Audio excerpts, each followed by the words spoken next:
This year at the Skills USA National Championships, I had a chance to reconnect with Mike Rowe, the guy that's done 300 dirty jobs. Here's what Mike has to say about the widening skill gap in this country. Let's watch.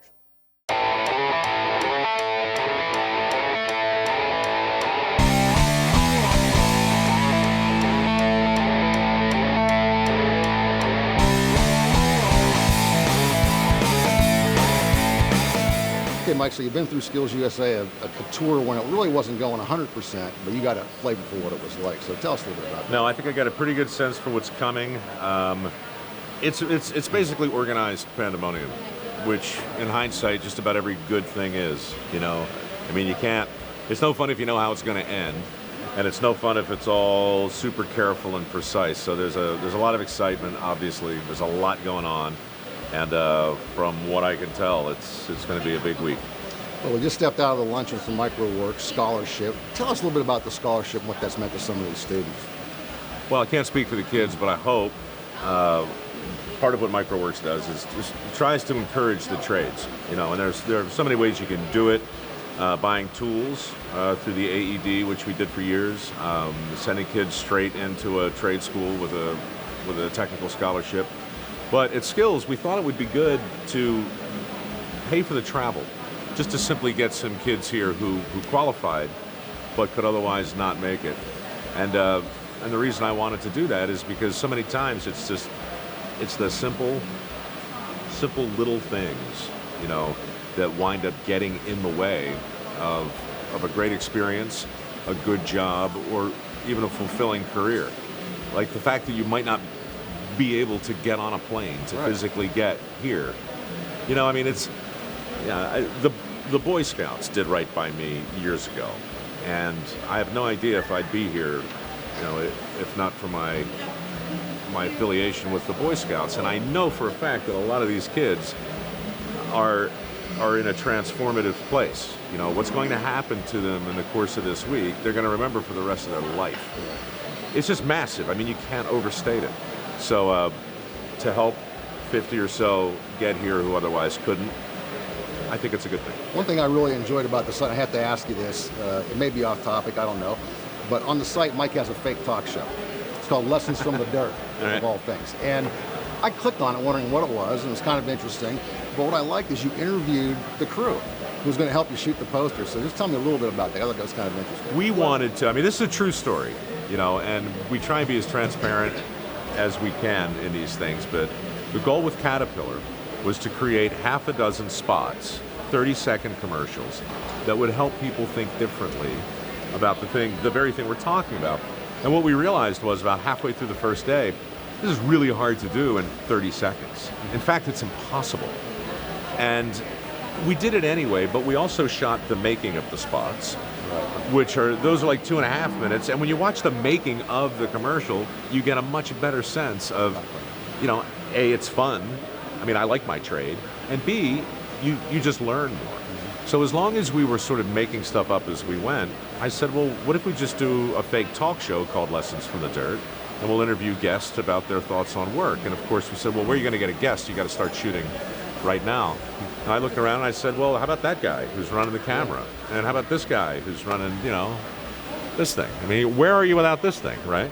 So we just put the camera on people who normally never have a camera pointed at them, and we asked them to talk about their experience with skill, their experience with education, with college loans, all that stuff. And it really wasn't like a new idea. I'd been doing it on dirty jobs for 8 years, you know.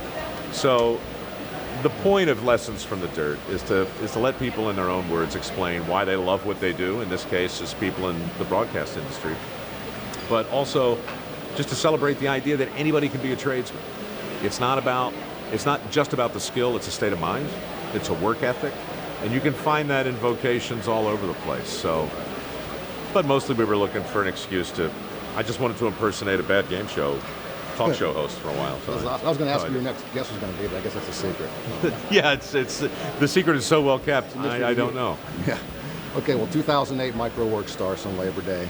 2013, you launched finallydisconnected.com. Just real quick, where's it going from here? The honest answer is I don't know. I don't think the skills gap is going to close by accident. I don't even know if it's ever going to really close. But I do think, and we've talked about this before, but over the next 5 or 10 years, mathematically, I think we got a problem. I think we got a major, major problem. So in some ways, I'm hoping the headlines keep what we're doing in the news anyway. And I think that will happen. But for myself, I don't really know what the next show is, but this will always be here. And this will always be a thing that I think is worth talking about. Right now we have this, this is also on the site, but I recreated a college recruitment poster that I saw hanging in my guidance counselor's office back in 1979. You've heard the expression work smart, not hard?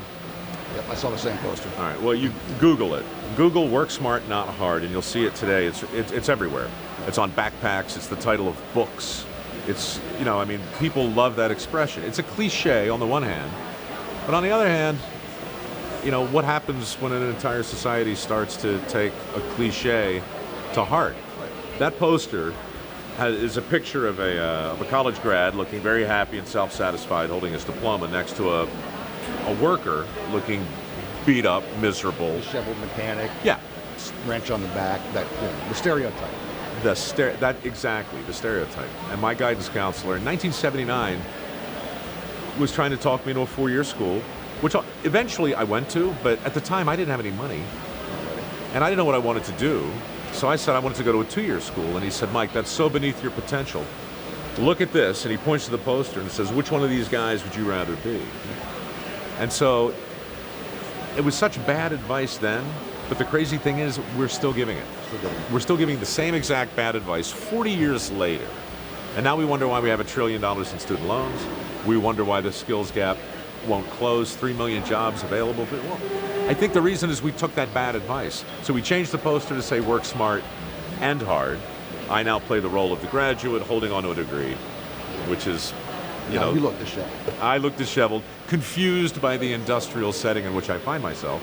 And next to me is a much more aspirational representation of what a skilled worker can be today. No college debt, no debt at all, a good paying job, right? So it's just an attempt to inject a little more balance. Okay, Mike, really appreciate you being here at Skills USA. I know everyone that watches is going to appreciate your time and effort to support Skills USA. Don't forget mikeroweWORKS.com and profoundlydisconnected.com. Go there and help support the skilled trades like you did today, Mike. We really appreciate it.